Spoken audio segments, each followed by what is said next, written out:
My daughter asked if Daddy's friend from next door was going to be her new mommy since she already sleeps in Mommy's bed when I work nights. I was braiding Chloe's hair for picture day when she asked the question that changed everything. Mommy, when you and Daddy get divorced, do I have to call Mrs. Dunlap Mom, or can I still call her Joanna? I laughed and kept braiding. Sweet pea, Daddy and I aren't getting divorced. Where did you get that idea? But Joanna said she's moving in after you move out. She already picked which room will be mine at her house. I put down the brush. Chloe, when did Mrs. Dunlap say this? Yesterday when she was here. She measured my room with that tape thing, said she needs to know what furniture to buy for when I stay with her and Daddy. Daddy said not to tell you because it's a surprise. Honey, I think you misunderstood.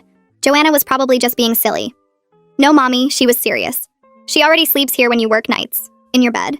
She leaves before you get home, but sometimes I see her. The hospital had me working 3 night shifts a week.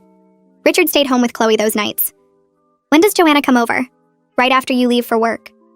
Daddy tells me to go to bed early on your work nights, but I can hear them talking. Sometimes Joanna reads me stories if I can't sleep. She says she's practicing for when I'm her real daughter. I felt my chest tighten. What kind of stories? The ones she writes. About a princess whose mommy has to go away so a better mommy can take care of her. She says they're just pretend, but the princess looks like me in the pictures she draws. My hand stilled in Chloe's hair. Does Daddy know about these stories? He helped write them.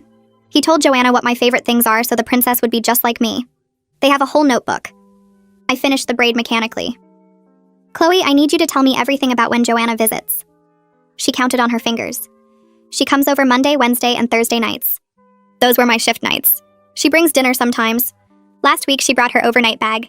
She keeps clothes in Mommy's closet now. The left side where you keep your dresses. What? She moved your dresses to the guest room closet, said she needs space for her work clothes since she'll be here more. Daddy helped her carry them. I dropped Chloe at school and went straight home. Richard was in the kitchen on his laptop. He looked up and smiled. Hey, thought you were doing groceries after drop-off. I went to our bedroom closet. The left side was full of clothes I didn't recognize. Blouses with tags still on them, dresses in Joanna's size. Richard stood in the doorway. I can explain. Chloe says Joanna's been telling her she's going to be her new mom. Kids misunderstand things. You know how Chloe is. She has an active imagination. I pulled out one of Joanna's dresses. This isn't imagination. This is her clothes in my closet. She needed somewhere to store some things. Her apartment is being renovated. For how long? A few weeks. Maybe a month. I walked to the bathroom. Her toothbrush was in the holder. Her makeup bag on the counter. Face cream, shampoo, all arranged like she lived here. I came back out. She's not storing things. She's moving in. You're being dramatic. She stays over sometimes when you work. It's convenient. 3 nights a week isn't sometimes. It's half the week. You work those nights anyway. What difference does it make who sleeps here? I went to Chloe's room, found the notebook in her desk, pages of stories in Joanna's handwriting. Princess Chloe's mother gets a job in another kingdom. Has to leave forever. The beautiful neighbor becomes the new queen. They live happily ever after. At the bottom of one page, in Richard's writing, perfect. Chloe will love this when we tell her. I brought the notebook downstairs. When exactly were you planning to tell our daughter I was leaving? Richard looked at the notebook. Those are just stories. Joanna likes creative writing.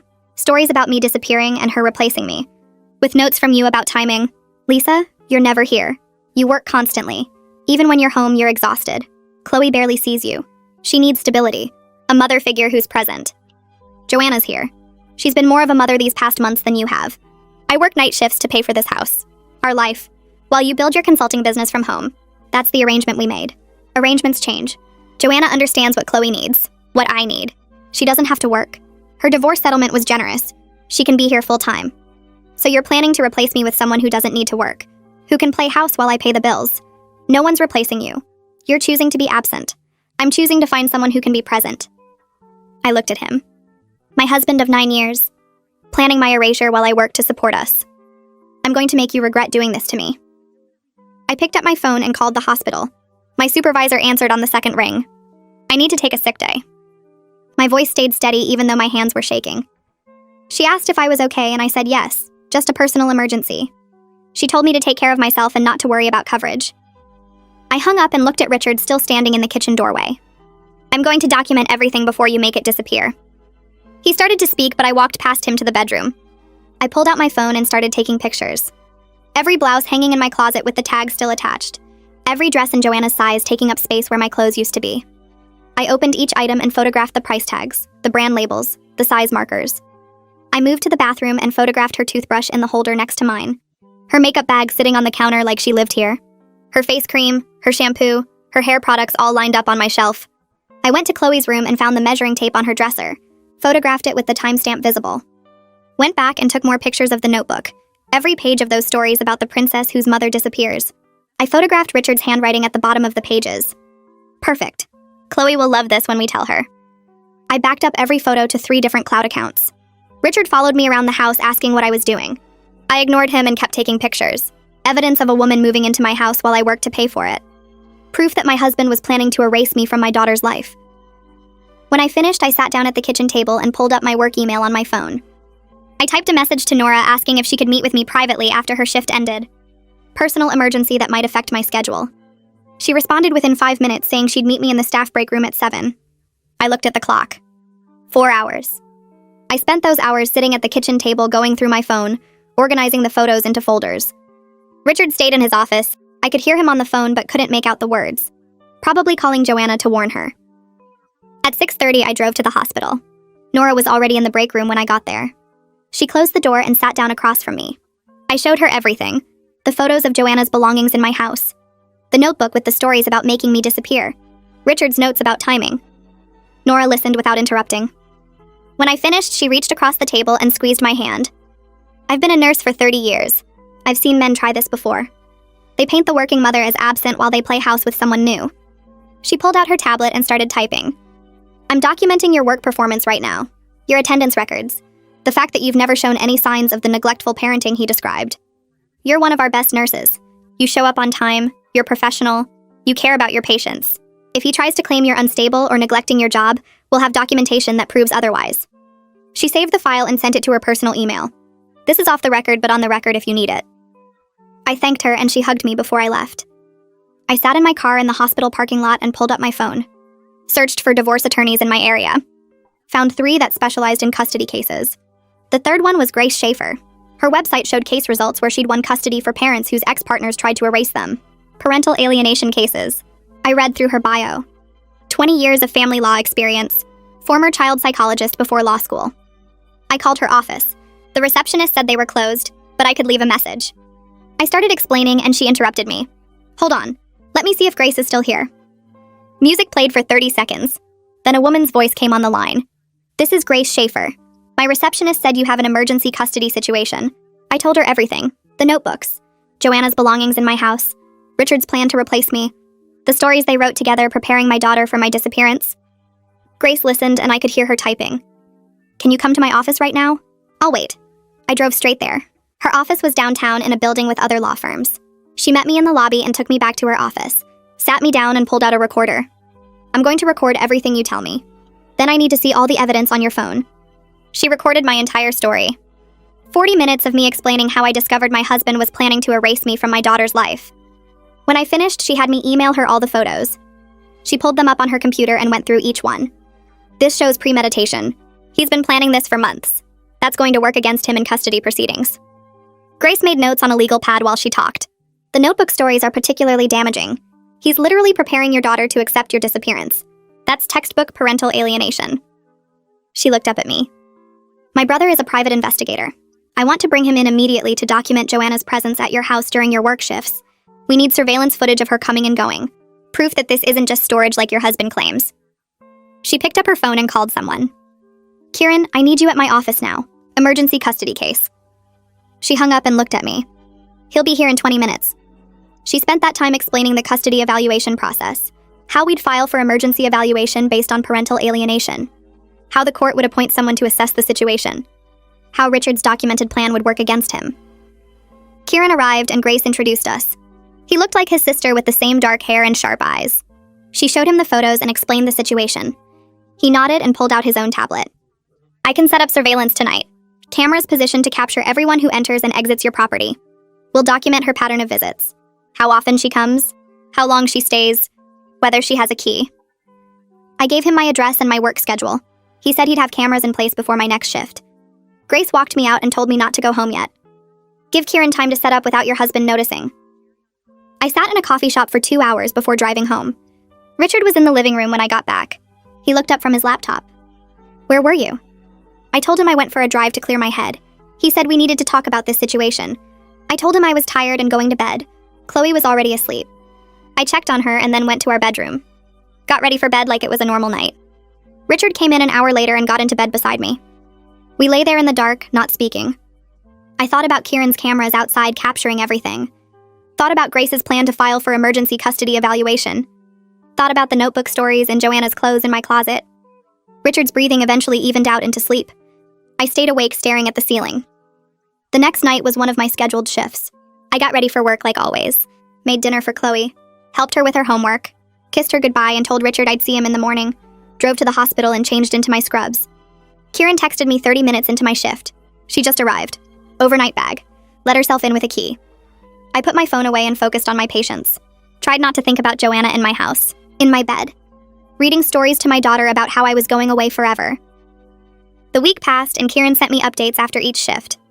Joanna arrived like clockwork 30 minutes after I left. Stayed until an hour before I was due home. Let herself in with her own key each time. He sent me screenshots from the surveillance footage. Joanna walking up my driveway with bags. Joanna carrying boxes into my house. Joanna moving more of her belongings in while I worked to pay the mortgage. Grace called me on Friday. We have everything we need. Clear pattern of systematic infiltration. I'm filing for emergency custody evaluation on Monday. She explained that the filing would include the notebook stories, the photos of Joanna's belongings, and Kieran's surveillance footage. The court would see documented proof that Richard planned to remove me from Chloe's life and replace me with his affair partner. I asked how long the process would take. She said emergency evaluations usually got scheduled within 2 weeks. The evaluator would interview both of us, interview Chloe, review all the evidence, then make a recommendation to the court about custody arrangements. I thanked her and hung up. Went through the motions of my shift, checked vitals, administered medications, comforted patients, all while knowing that on Monday everything would change. Grace filed the paperwork first thing Monday morning. Emergency custody evaluation based on parental alienation and documented plan to remove mother from child's life. She called me at lunch to confirm it was done. Now we wait for Richard to get served. That happened Tuesday afternoon. I was at work when my phone rang. Richard screaming so loud I had to hold the phone away from my ear. What did you do? You filed for divorce? For custody evaluation? You're overreacting to a simple friendship. I stayed calm. My attorney will handle all communication from now on. He kept screaming about how I was ruining everything, how Joanna was just helping out, how I was being dramatic and making something out of nothing. I told him to have his attorney contact Grace and then I hung up. He called back immediately. I sent it to voicemail, called Grace and told her Richard was trying to contact me. She said she'd handle it. Let him leave voicemails. Let him send texts. Everything he says just builds our case. I went back to work, focused on my patients, checked my phone during breaks and saw 15 missed calls from Richard, 12 voicemails, 20 texts, all of them getting more frantic, all of them showing exactly the kind of behavior Grace said would work against him. I forwarded everything to Grace and put my phone on silent, finished my shift and drove home. Joanna was waiting in my driveway when I pulled in. She stood next to her car with her arms crossed. I grabbed my phone and opened the voice recorder app before I got out, started recording and slipped it into my scrub pocket with the microphone facing out. You need to stop this nonsense. She walked toward me. Richard told me you filed for divorce, that you're trying to take Chloe away from him. I kept my distance. You've been staying in my house while I work, sleeping in my bed, writing stories to my daughter about me leaving. Those are just stories. Creative writing. You're making this into something it's not. You told Chloe she'd be your daughter, that you picked out which room would be hers. Chloe misunderstood. Kids do that. She twisted innocent conversations into something dramatic. I held my ground. How long have you been sleeping with my husband? She stopped. That's none of your business. It became my business when you started planning to replace me as Chloe's mother. No one's replacing you. You're barely here anyway, working all those night shifts. Chloe needs someone present. Someone who can actually be a mother to her. I work to pay for the house you've been moving into. Richard and I have been together for 6 months. She said it like she was proud. He's unhappy. He needs someone who understands him, who can be there for him and Chloe when you're always at the hospital. So you decided to infiltrate my home, move your belongings in, write stories preparing my daughter for my departure. I'm not infiltrating anything. Richard invited me. He wants me there. Chloe likes me. She talks to me about things she can't talk to you about because you're never around. I pulled out my phone, showed her I'd been recording. Every word she just said was captured. Her face went white. You can't record me without permission. Actually, I can. Single-party consent state. I only need my own permission to record conversations I'm part of. You tricked me. I documented you admitting to a 6-month affair and your plan to take over my role as Chloe's mother. That's not a trick. That's evidence. She stepped toward me. Delete that right now. I backed toward my front door. Stay away from me and my family. Your family? Richard wants to be with me. Chloe needs a real mother, not someone who works all the time and comes home too tired to care. I went inside and locked the door. Sent the recording to Grace immediately with a message about Joanna confronting me in my driveway. Grace called within 5 minutes. That recording is perfect. She's admitting everything. I'm filing for a restraining order today. This shows harassment and her documented intention to replace you as Chloe's mother. How fast can you get it? Emergency orders can be granted same day if the judge sees immediate danger. Her confronting you at your home after you filed for divorce shows escalating behavior. The recording proves her obsession with taking your place. Grace filed the paperwork that afternoon. Included the recording, photos of Joanna's belongings in my house, and the notebook stories. The judge reviewed everything and granted a temporary restraining order by 5 that evening. Joanna couldn't come within 100 yards of me, Chloe, or our home. Richard called me screaming when he got the notification. You got a restraining order against Joanna? She was just trying to talk to you. She admitted on tape to a 6-month affair. To planning to replace me as Chloe's mother. That's not just talking. This is insane. You're destroying everything over a misunderstanding. Have your attorney contact Grace. I hung up. 2 days later, I was at work when my phone rang. Unknown number. I almost didn't answer, but something made me pick up. Mrs. Turner? This is Officer Taylor with the police department. We're at your residence responding to a restraining order violation. My heart jumped. What happened? Your neighbor called to report that a woman matching the description of Joanna Dunlap entered your home approximately 30 minutes ago. We arrived and found Miss Dunlap in your bedroom going through your personal belongings. Your husband let her in despite being served with the restraining order yesterday. Is Chloe there? No, ma'am. Your husband said she's at the school. We're placing Miss Dunlap under arrest for violating the protective order. I thanked him and called Grace. She said the violation would strengthen our custody case. Richard knowingly brought Joanna into the home in direct violation of a court order. That showed disregard for legal boundaries and Chloe's safety. The custody evaluator called me 3 days later. Her name was Brooke Pate. She wanted to schedule interviews with me, Richard, and Chloe. I got the first appointment. I arrived at her office with a folder full of evidence. The notebooks, screenshots from Kieran's surveillance footage, photos of Joanna's belongings in my home, transcripts of Chloe's innocent revelations about the stories. Brooke reviewed everything carefully. Her expression shifted from professional neutrality to visible concern as she read through the notebooks, the stories about the princess whose mother had to leave forever. Richard's notes in the margins about timing and how Chloe would react. This is very troubling. She looked up at me. These stories appear designed to normalize maternal abandonment to your daughter. That's exactly what they were doing. Preparing her to accept me leaving so Joanna could take my place. And your husband participated in creating these stories? His handwriting is in the margins. He told Joanna details about Chloe's favorite things, so the princess would be just like her. Brooke made notes. How has Chloe responded to all of this? She's confused. She thought Joanna was going to be her new mother because that's what they told her. She didn't understand why I'd be leaving, but they kept saying it would be better. Has your daughter expressed distress about the situation? She asked me if I was really staying. If the stories were true. She's 7 years old, and 2 adults spent months preparing her for her mother to disappear. Brooke scheduled Chloe's interview for the next day. I sat in the room with my daughter as Brooke asked gentle questions about Joanna and the stories. Chloe talked about the notebook. About how Joanna wrote stories where the princess's mommy got a job far away and couldn't come back. How the beautiful neighbor became the new queen and everyone was happy.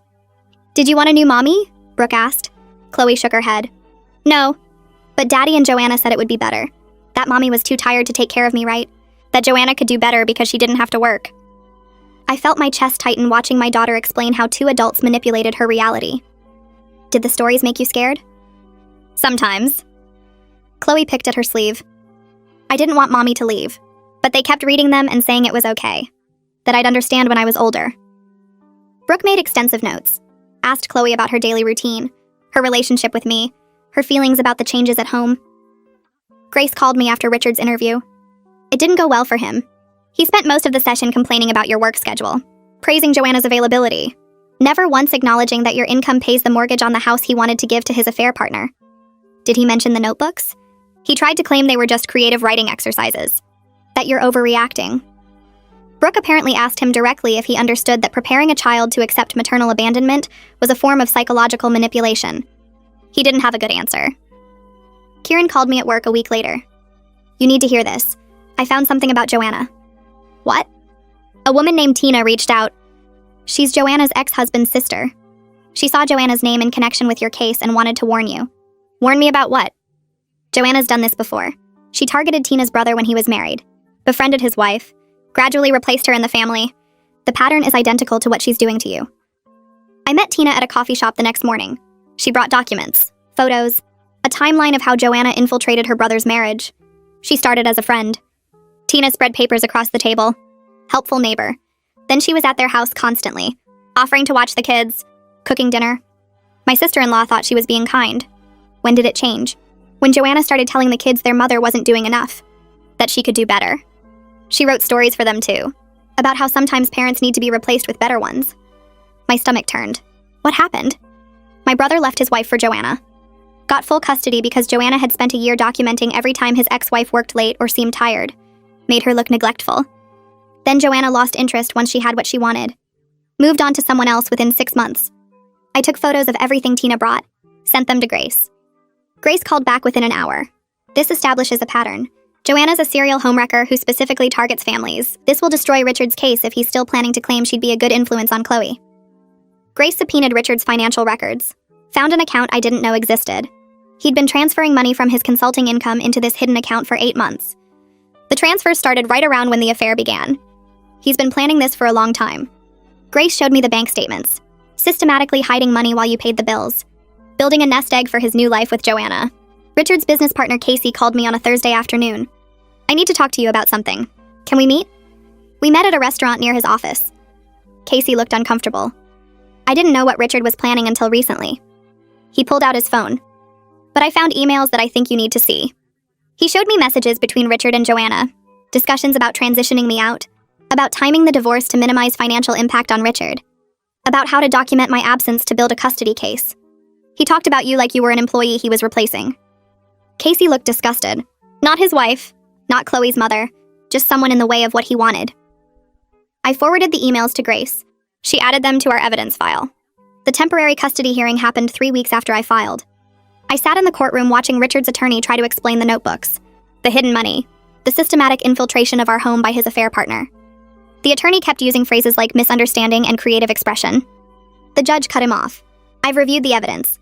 These notebooks show 2 adults preparing a child to accept her mother's removal from her life. The financial records show the father hiding assets while the mother worked to support the family. The surveillance footage shows the father's paramour moving into the marital home during the mother's work shifts. This isn't a misunderstanding. This is calculated. The judge awarded me temporary primary custody. Richard got supervised visitation only, every other weekend, 2 hours at a time, with a court-appointed supervisor present. Richard looked shocked. His attorney tried to argue. The judge shut it down. The father violated a restraining order to allow his affair partner access to the family home. He participated in creating materials designed to psychologically prepare the child for maternal abandonment. He hid financial resources while his wife worked to support the household. These actions demonstrate poor judgment and concerning disregard for the child's emotional well-being. Supervised visitation will continue until the full evaluation is complete and the father demonstrates understanding of appropriate parental behavior. I left the courthouse with Grace. Chloe was safe. Richard couldn't take her. Joanna couldn't get near us. The house was mine. Everything Richard planned had fallen apart. My phone rang at 6 that evening. Richard's mother. I almost didn't answer, but something made me pick up. Lisa, it's Margaret. I need to talk to you about what happened today. Her voice sounded tired. Richard told me about the hearing. I had no idea what he was planning. None of us did. I sat down on the couch. He never mentioned any of this to you? Nothing. He said you two were having problems, but he made it sound like normal marriage stuff. Work stress, different schedules. I never imagined he was planning to replace you with that woman next door. Margaret's voice got harder. I found out about the notebooks today. Richard's sister came over after the hearing and told me everything. The stories about Chloe's mother leaving.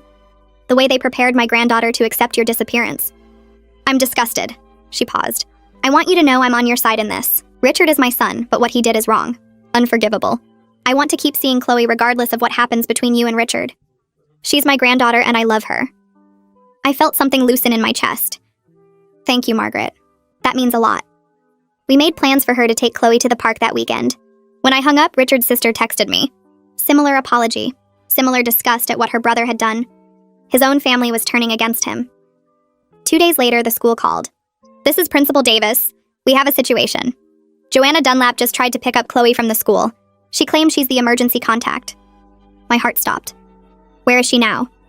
We didn't release Chloe to her. Miss. Dunlap became aggressive when we refused, so we called the police. They're here now. I grabbed my keys and drove to the school. Police cars in the parking lot. Joanna in handcuffs near one of them. She saw me and started yelling, "You can't keep me away from her. Chloe needs me. You're never there for her." The officer guided her into the car. Principal Davis met me at the entrance. "Chloe's fine. She's in my office with the counselor. We were prepared for this because of the custody situation you informed us about. The restraining order is posted in our system. The moment Monsieur Dunlap showed up, we knew she wasn't allowed here." I found Chloe sitting on a small couch in the principal's office. The counselor sat nearby. Chloe looked scared. "Mommy, why was Joanna here? Why was she yelling?" I knelt down and hugged her. "Joanna made some bad choices, honey. The police are handling it. You're safe." The officer who arrested Joanna came in to get my statement. Second violation in a month. The judge won't be happy about this. I drove Chloe home and called Grace immediately. She arrested again, at the school. Grace swore softly. That's perfect for us. Terrible for her, but perfect for our case.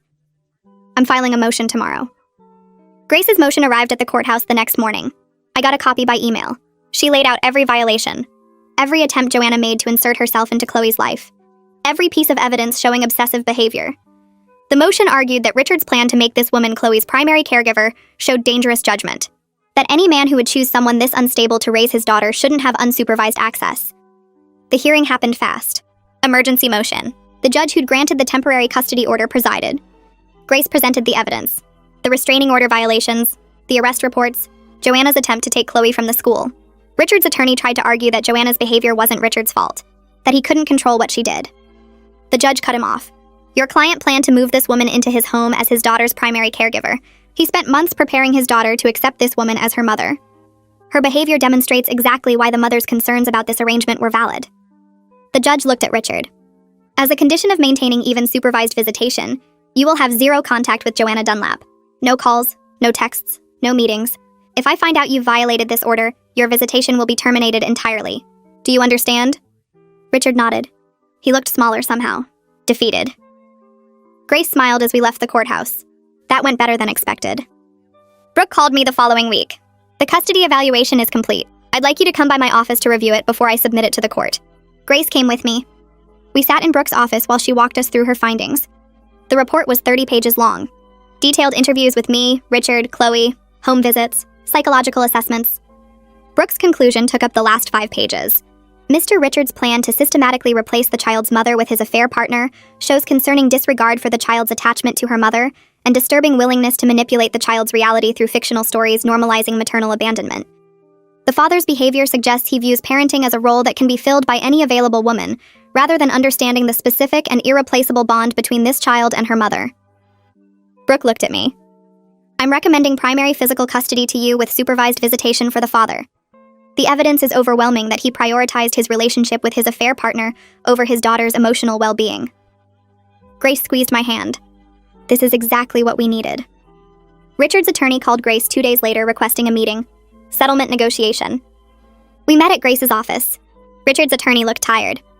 My client is willing to agree to primary custody for Lisa if she'll accept unsupervised visitation and joint decision-making on major issues. Education, medical care, religious upbringing. Grace looked at me. We stepped into the hallway. This is a good offer. You'd get what you want without going through a full trial. But I thought about the notebooks. The stories preparing Chloe to accept my disappearance. Richard's face when he told me I was choosing to be absent.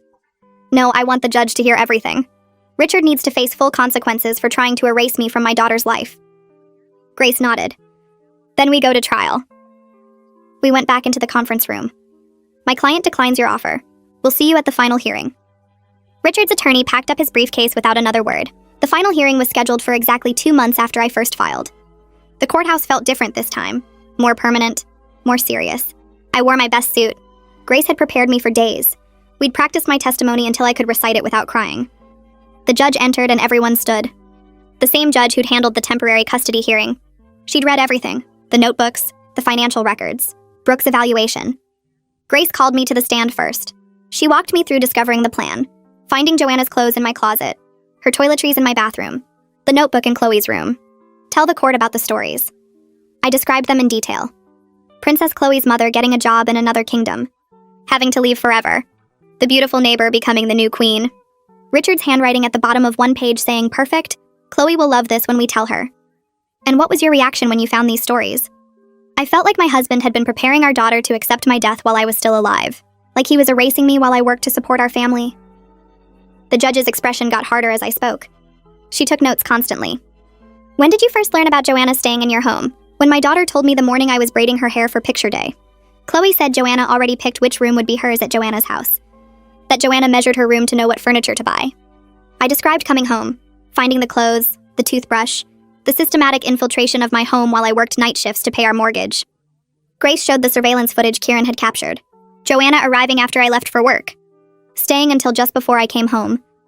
Letting herself in with her own key. The judge watched without expression, but her jaw was tight. Richard took the stand after lunch. His attorney tried to make the stories sound innocent. Creative writing, harmless fiction, just helping a friend with a project. The judge let him talk for maybe 5 minutes before she interrupted. Mr. Richard, did you plan to divorce your wife and move Joanna Dunlap into her role as your daughter's primary caregiver?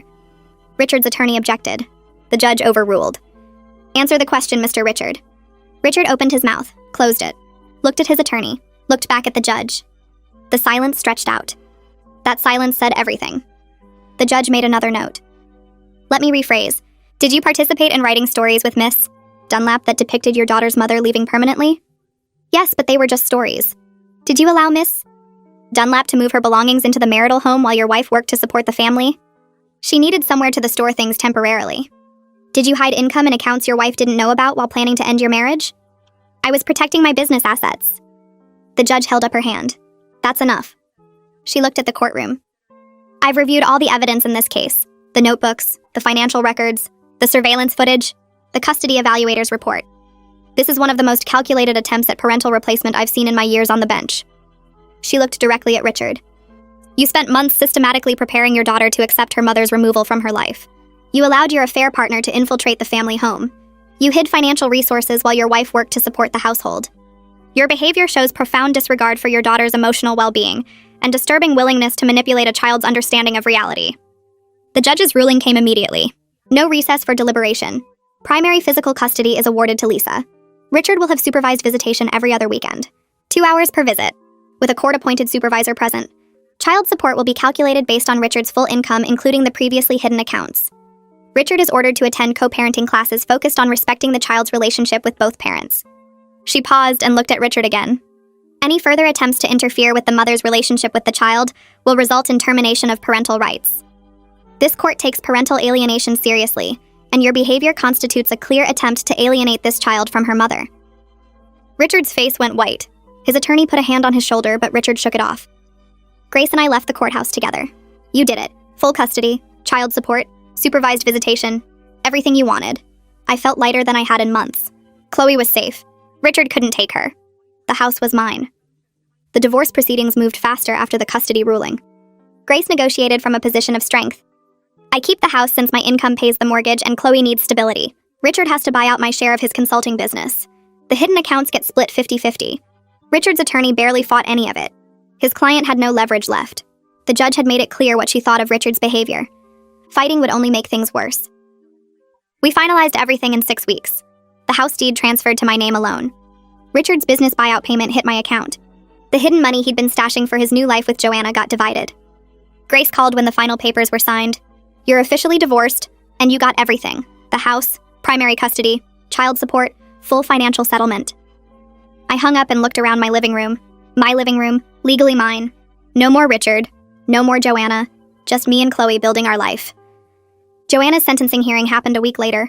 Grace went with me even though I wasn't testifying. The prosecutor had enough evidence without my testimony. 2 restraining order violations, 1 arrest at my home, 1 arrest at Chloe's school. The prosecutor laid out a pattern of obsessive behavior, attempts to insert herself into a child's life, refusal to respect court orders. The judge looked through the file. Miss Dunlap, you've been arrested twice in 1 month for violating a restraining order. You attempted to remove a child from the school without authorization. You entered a home you were explicitly ordered to stay away from. Your behavior demonstrates an obsession that warrants serious consequences. 6 months in county jail. No early release. No contact with the family after release. Joanna started crying. Her attorney tried to argue. The judge wasn't interested. This sentence reflects the seriousness of your actions and the need to protect this family from further harassment. Joanna got led away in handcuffs. Grace and I walked out into the sunshine. 6 months. She'll be gone while you and Chloe rebuild. I felt relief wash over me. No more looking over my shoulder. No more worrying about Joanna showing up. 6 months of peace to help Chloe heal. I found a therapist for Chloe the week after Joanna's sentencing. Dr. Miller specialized in helping kids recover from parental alienation. Her office had toys and books scattered around, making it feel safe instead of clinical. I sat in the waiting room during that first session, flipping through magazines without reading them. When Dr. Miller brought Chloe out 45 minutes later, my daughter looked lighter somehow. Over the next weeks, I watched Chloe slowly unpack everything Richard and Joanna had planted in her mind. Dr. Miller used play therapy, letting Chloe act out scenarios with dolls. One afternoon when I picked her up, Dr. Miller pulled me aside to say Chloe had spent the session making the mommy doll stay with the daughter doll instead of leaving. Progress came in small moments. Chloe stopped flinching when I mentioned working at the hospital. She stopped asking if I was tired, stopped watching me like she expected me to disappear.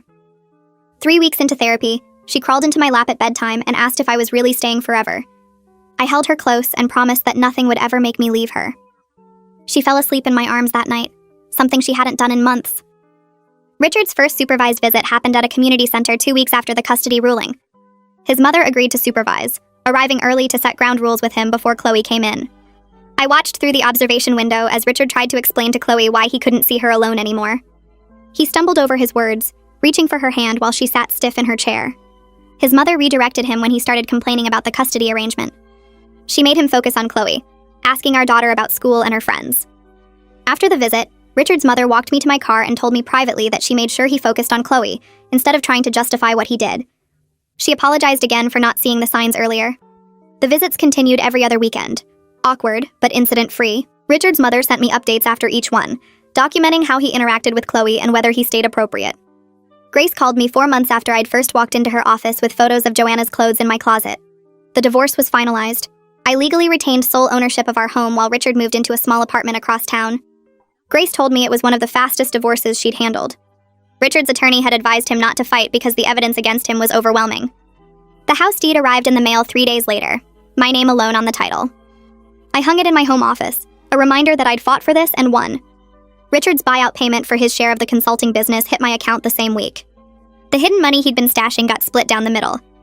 I put half in Chloe's college fund and used the rest to refinish the hardwood floors he'd always refused to fix. I met with Nora in her office at the hospital to discuss my schedule. I needed to reduce my night shifts to just 2 per week, picking up day shifts instead. I wanted to be home more in the evenings as Chloe adjusted to our new reality. Nora listened without interrupting, then pulled up the schedule on her computer and started moving shifts around. She told me she was proud of how I fought for my daughter while maintaining my professional responsibilities. She'd watched me handle the worst crisis of my life without letting it affect my patient care. The new schedule started the following week. I worked Tuesday and Friday nights, with day shifts filling out the rest. Coming home before dinner felt strange at first, but Chloe's face when I walked through the door made every adjustment worth it. Dr. Miller gave me updates after each of Chloe's therapy sessions. Real progress showed in how my daughter talked about our future. She stopped asking about Joanna, stopped mentioning the stories about the princess whose mother leaves. Instead, she talked about what we'd do together, plans that stretched months and years ahead. Dr. Miller told me during one of our parent consultations that children are resilient when they have one stable, loving parent. Chloe clearly had that in me. The notebook full of stories stayed locked in my safe, evidence I hoped never to need again, but refused to destroy. Chloe drew her own stories now, pictures of the two of us doing ordinary things like grocery shopping and watching movies. No princesses whose mothers disappeared, no beautiful neighbors taking over, just us, together and staying that way. Casey dissolved his partnership with Richard 6 weeks after the custody hearing. He called me to explain, saying he couldn't be associated with someone who tried to replace his wife like an employee. The business they'd built together split down the middle, leaving Richard scrambling to maintain clients on his own. I felt grim satisfaction knowing that Richard's plan to have Joanna support him while he pushed me out had collapsed. He was alone now, struggling financially in his small apartment, paying child support from a business that barely survived without Casey's connections. His consulting income dropped by half according to the financial disclosures his attorney had to provide. The man who'd dismissed my nursing salary as making me absent now depended on that same salary through child support to keep himself housed. 6 months after finding Joanna's clothes in my closet, I sat in my living room watching Chloe play with toys scattered across the floor. My living room, legally and fully mine. The room Joanna had once measured. planning which furniture to replace. My daughter was happy, secure, building elaborate scenarios with her dolls where families stayed together. She knew without doubt that her mother would always be here. The guest room closet still held some of my dresses that Joanna had moved, but I'd slowly been bringing them back to the main bedroom, reclaiming space that had been mine all along. The left side of my closet filled with my clothes again, tags removed, worn, and lived in. No more blouses waiting for someone else to claim my life. Richard's supervised visitation continued without incident through the fall and into winter.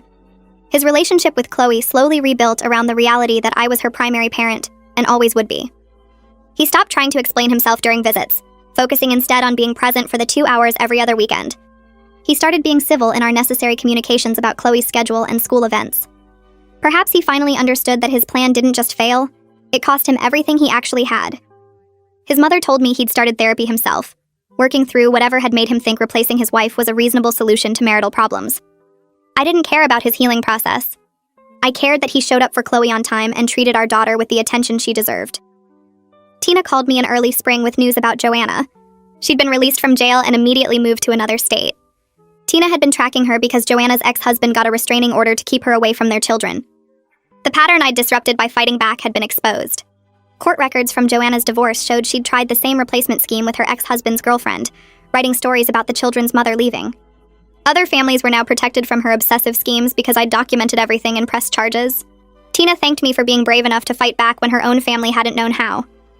I hung up feeling lighter, knowing Joanna was gone and legally barred from coming near us ever again. Nora called me into her office 8 months after I'd first asked to adjust my schedule.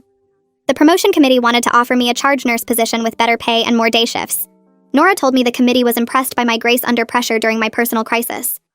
They'd reviewed my performance records and found I'd maintained excellent patient care scores even while dealing with divorce and custody proceedings. My professional competence that Richard had dismissed as absence was now recognized and rewarded. The promotion came with a significant raise and a schedule that had me home every evening by 6.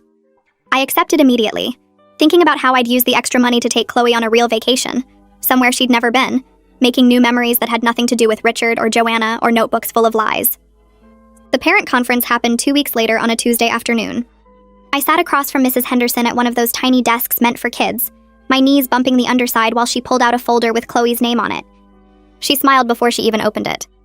"Your daughter is doing wonderfully this year. She's engaged, participates in class discussions, and her reading comprehension has improved significantly." I felt myself relax slightly, grateful for good news after so many months of fighting. Mrs. Henderson flipped through some papers. "But what I really wanted to tell you is how much Chloe talks about you." She beamed. "Every time we have sharing time, she mentions that her mom is a nurse who helps people. Last week during our community helpers unit, she brought in a picture of you in your scrubs and told the whole class about how you take care of sick patients at night." I felt my throat tighten. "She talks about me? All the time." Mrs. Henderson leaned forward. "She's clearly so proud of you. When we read stories about families, she always wants to share something about what you do together. Baking cookies, reading before bed, your weekend trips to the park. She feels very secure and loved." I thought about Richard's words during our confrontation. His claims that Chloe barely saw me, that my work schedule was damaging her, that she needed a more present mother figure. All of it had been lies designed to justify what he wanted to do. Mrs. Henderson closed the folder. "I've been teaching for 15 years and I can tell when a child feels neglected or insecure. Chloe is neither of those things. Whatever you're doing, it's working." I thanked her and left the school with something loosening in my chest. Richard's guilt had made him project his own failures onto me, twisting reality to excuse his betrayal. Richard's mother started coming by every Saturday morning 3 weeks after that conference. She'd knock on the door at 10, always bringing something for Chloe. Books, art supplies, her homemade cookies that my daughter loved. "I'm so sorry I didn't see what he was planning." She said it the first time and kept saying it every visit. I should have known something was wrong. I told her she couldn't have known, that Richard had hidden it well. But she shook her head. "I raised him better than that. What he did to you, trying to replace you like you were nothing." She took Chloe to the Children's Museum one Saturday, then to the aquarium the next. My daughter came home happy and tired, telling me about the sharks they saw and the paintings they made together. Richard's mother always returned her right on time and stayed for a few minutes at the door. "You're a wonderful mother," she'd say it while Chloe ran inside to put away her things. "I'm grateful you fought to keep her from being manipulated." She told me about calling Richard after the custody hearing, telling him he'd shamed the family and broken something that might never be fixed. "He's my son and I love him, but what he did was unforgivable." She became a regular part of our lives, the grandmother Chloe needed, apologizing with actions instead of just words. 1 year after I found the notebook in Chloe's desk, I sat in my living room on a Saturday evening watching my daughter build a fort out of couch cushions. The house was quiet except for her humming while she worked. My promotion had been official for 4 months now, the pay increase making everything easier.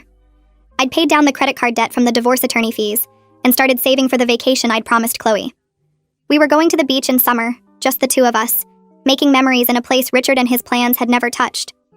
The house was mine, legally and completely. Every mortgage payment I made erased another piece of his presence. The bedroom closet held only my clothes now, the left side filled with the dresses Joanna had moved to make room for herself. I'd thrown out her toothbrush and makeup months ago, scrubbed away every trace of her attempted takeover. Chloe thrived here in ways I'd worried might be impossible after everything she'd been exposed to. Her therapy sessions had dropped to once a month, her therapist saying she showed remarkable resilience. My daughter knew she was loved and safe, and that certainty had helped her heal faster than I'd hoped. I worked day shifts mostly now, home every evening by 6 to make dinner and help with homework. The work Richard had dismissed as absence had paid for this stability, this peace, this home where Chloe could build forts and hum without fear of someone trying to replace her mother. Chloe asked the question on a Wednesday night while I was making spaghetti. Why did Daddy try to bring Joanna into our family? She stood in the kitchen doorway holding her math homework, looking at me with those serious eyes that meant she'd been thinking about this for a while. I turned down the heat on the stove and sat at the table, patting the chair next to me. She climbed up and waited. Daddy made a mistake. I chose my words carefully, keeping them age-appropriate like her therapist had coached me. He hurt people because he wasn't thinking about how his choices would affect others. But he's learning to be better now. Is that why we don't live with him anymore? Chloe traced patterns on the table with her finger. Yes, sometimes when people make big mistakes, they need to live separately so everyone can heal and be safe. She nodded, accepting this with the straightforward logic of children who know they're loved. Do you still love him? No, sweet pea. But I don't hate him either. He's your daddy and he loves you, and that's what matters. She seemed satisfied with this and went back to her homework while I finished cooking. Later that night, I heard her talking to her stuffed animals during playtime, explaining to them that sometimes grown-ups make mistakes, but kids are still safe and loved. The resilience of children who have one stable parent never stopped amazing me. I started dating again in early spring, carefully and slowly like I'd promised myself. His name was Noah, a physical therapist I met at a hospital continuing education seminar. We went for coffee first, then dinner, then weekend hikes while Chloe stayed with Richard's mother. I told him about the divorce on our third date, the broad strokes without all the painful details. He listened without judgment and told me about his own divorce 3 years earlier. We took our time, both of us cautious after being hurt. Chloe didn't meet him until we'd been dating for 4 months, and even then it was just a quick introduction at a park. She said hi and went back to playing on the swings while Noah and I sat on a bench talking. Over the next few weeks, she saw him more, always in casual settings where there was no pressure. He never tried to act like a parent or push himself into our lives too fast. One Saturday, he brought supplies to help Chloe build a birdhouse, and I watched them work together in the backyard, my daughter laughing at his terrible jokes. Her ability to trust new people in our lives showed me we'd healed from Richard's betrayal. His attempt to replace me had only made our bond stronger, made Chloe more certain of who her real mother was and would always be. Richard completed his co-parenting classes in June, and his attorney filed a motion requesting unsupervised visitation.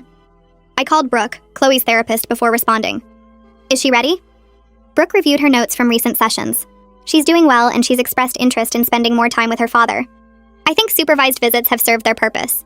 She's secure enough now to handle unsupervised time. I agreed to the request, and the judge approved it at a brief hearing. Richard got Chloe every other weekend, Friday evening through Sunday afternoon. The first visit went smoothly according to Chloe, who came home talking about the movie they watched and the pancakes he made for breakfast. The second visit was equally uneventful.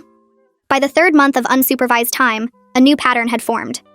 Richard picked Chloe up on time, returned her on schedule, and focused on being her father instead of trying to explain or justify what he'd done. He'd finally accepted the reality that I was Chloe's mother, present and permanent, and nothing would change that. His supervised visits had taught him what mattered, and the consequences of his choices had reshaped how he showed up for our daughter. Grace texted me in late July suggesting lunch to celebrate. 1 year since you first called my office. Let me buy you a meal. We met at the Italian place downtown where we'd had our second meeting a year ago, back when everything felt overwhelming and impossible. She ordered wine and raised her glass. You're one of the strongest clients I've ever represented. I clinked my glass against hers. I couldn't have done it without you believing me. Grace shook her head. I believed you because you came in with evidence and a clear head despite being in crisis. Those notebooks, the photos, your documentation of everything. Most people in your situation are too shocked to think strategically. I took a sip of wine. I was terrified he'd actually succeed. That I'd lose Chloe to his plan. That's what made you fight so hard. Grace cut into her chicken. You understood that Richard's plan was real and dangerous. Not just a betrayal, but an active threat to your relationship with your daughter. A lot of people would have tried to smooth things over, or convince themselves it wasn't that serious. I thought about the measuring tape Joanna left in Chloe's room, the stories about the princess whose mother had to leave forever. Thank you for understanding how serious it was. Grace smiled. Thank you for trusting me to help you fight back. I tucked Chloe into bed that night in her room that still had the same furniture Joanna had measured to replace.